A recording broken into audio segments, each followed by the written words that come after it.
Oh, silakan selanjutnya. Dua pertanyaan lagi ya. Ini dari Oman, kami silakan Pak Bayu untuk membacakan pertanyaan. Assalamualaikum Ustaz. Assalamualaikum. Pertanyaan berikut berkaitan dengan seorang dai yang mendukung bid'ah Ustaz. Assalamualaikum. Apakah rasa tidak suka melihat dai kondang yang sering mendukung bid'ah termasuk Ustaz? Pertanyaan dari Cece dari tidak mengaji Ustaz. Tentunya tidak ya. Kemaksiatan kita nggak suka itu wajar. Kita nggak suka kemaksiatan, kita nggak suka bid'ah, kita nggak suka kesyirikan, kita nggak suka ada orang menyuruh kepada kemaksiatan, kita nggak suka orang menyuruh kepada kesyirikan. Itu bukan hasad ya. Bukan hasad, tapi kita nggak suka dengan kemaksiatan karena Allah Subhanahu wa taala, Allah yang menyuruh kita benci dengan kemaksiatan. Kata Nabi sallallahu alaihi wasallam, "Man ra'a minkum munkaran falyughayyirhu bi yadihi, fa illam yastati' fa bi lisanihi, wa illam yastati' fa bi qalbihi, wa dzalika dhaful iman." Barang siapa yang melihat kemungkaran, maka lingkarilah dengan tangannya, rubahlah, jika tidak mampu maka rubahlah dengan lisannya, kalau tidak mampu dengan hatinya, dan itulah selama-lama iman. Ketidaksukaan terhadap maksiat itu perkara yang baik ya. Makanya Allah di antara doa, wa karri ilaina al-kufra wal fusuqa wal isyan. Ya.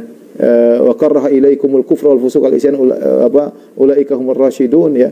Di antara sifat orang-orang mulia adalah Allah membuat dia benci. Orang-orang yang Allah membuat dia benci terhadap kemaksiatan, terhadap kekufuran, ya. Dia benci. Itu sifat orang beriman. Orang beriman benci dengan kemaksiatan, senang dengan keimanan. Tapi saya katakan tadi, kita harus bijak dalam menghadapi hal tersebut ya. Kita doakan semoga orang-orang yang masih terjerumus dalam bid'ah, semoga mereka kembali kepada sunnah. Kita mengingkari perbuatan yang mereka lakukan, orangnya kita doakan semoga mendapat hidayah ya, dan semoga bisa kembali kepada jalan yang benar. Wallahu a'lam bishawab. Pertanyaan selanjutnya dari tweet. Kalau nggak ada kami bacakan pertanyaannya Ustaz. Assalamualaikum, ada pertanyaan, apakah termasuk bagian dari hasad apabila ada terfikir bahwa bacaan imam sholat berbeda tergantung makmum? Misalnya apabila sholat di depan pejabat, sepertinya bacanya lebih indah apabila di depan makmum kuasa pejabat lurus. Oke, maaf. Apakah ketika baca di depan pejabat suaranya lebih indah, namun membaca ketika di makmum biasa suaranya biasa saja? Maksudnya kita hasad sama imam? Kita hasad sama imam maksudnya? Nggak tahu seperti ini. Pertanyaannya apakah?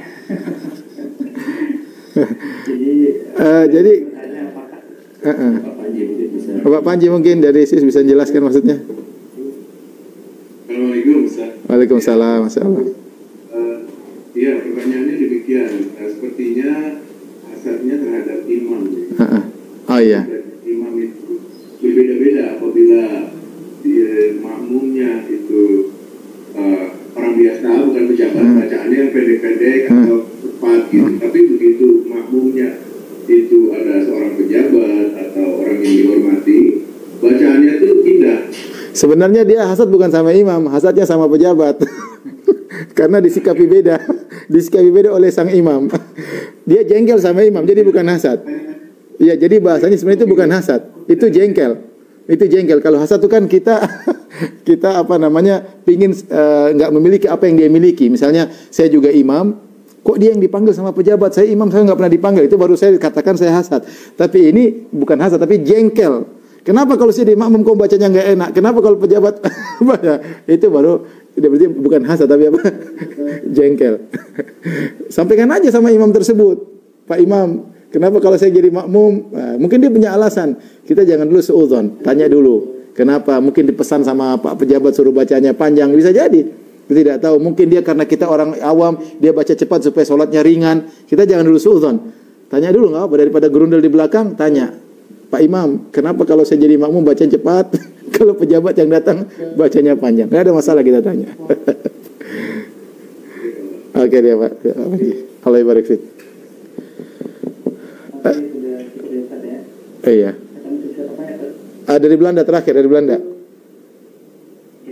Silakan Pak Said untuk membacakan pertanyaannya. Unmute Pak Said. Diminta unmute coba, tinggal dipencet.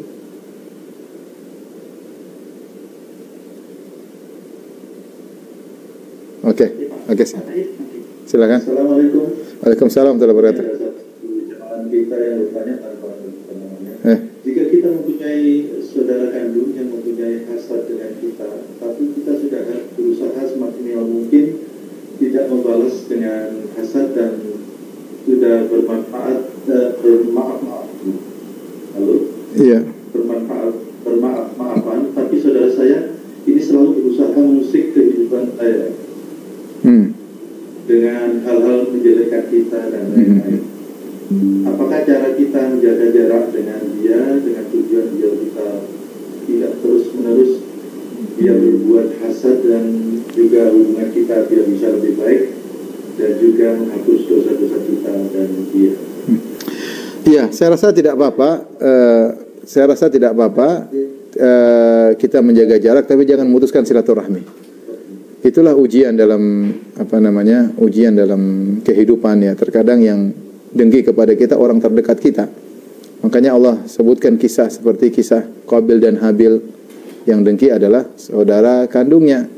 Allah sebutkan kisah Yusuf dan saudara-saudaranya yang dengki kepada Yusuf, kakak-kakaknya. Sampai bukan yang sekedar dengki, bahkan action dengan melemparkan Yusuf dalam sumur, dipisahkan dari orang tuanya ya. Ini contoh sebagai pelajaran bagi kita. Demikian juga bagaimana Nabi Muhammad SAW didengki oleh orang-orang sukunya, sama-sama Quraisy. Yang musuh Nabi adalah orang-orang Quraisy.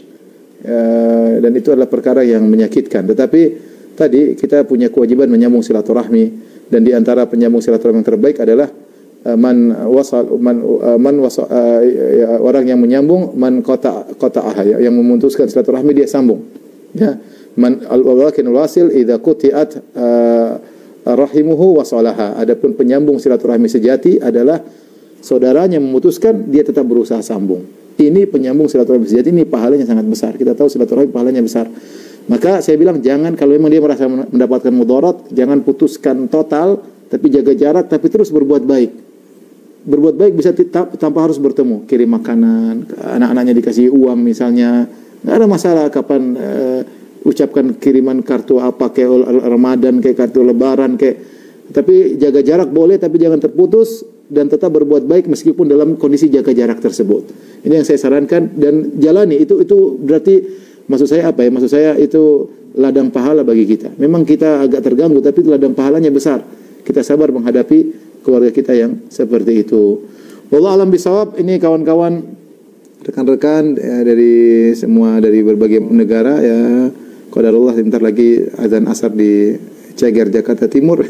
Oleh karena saya minta maaf ya, semoga pertemuan kita bisa lanjutkan pada kesempatan yang lain. Kurang lebih saya mohon maaf. Semoga Allah menganugerahkan kepada kita akhlak yang mulia dan dijauhkan dari akhlak yang buruk. Wabillahi taufiq wal hidayah. Assalamualaikum warahmatullahi wabarakatuh.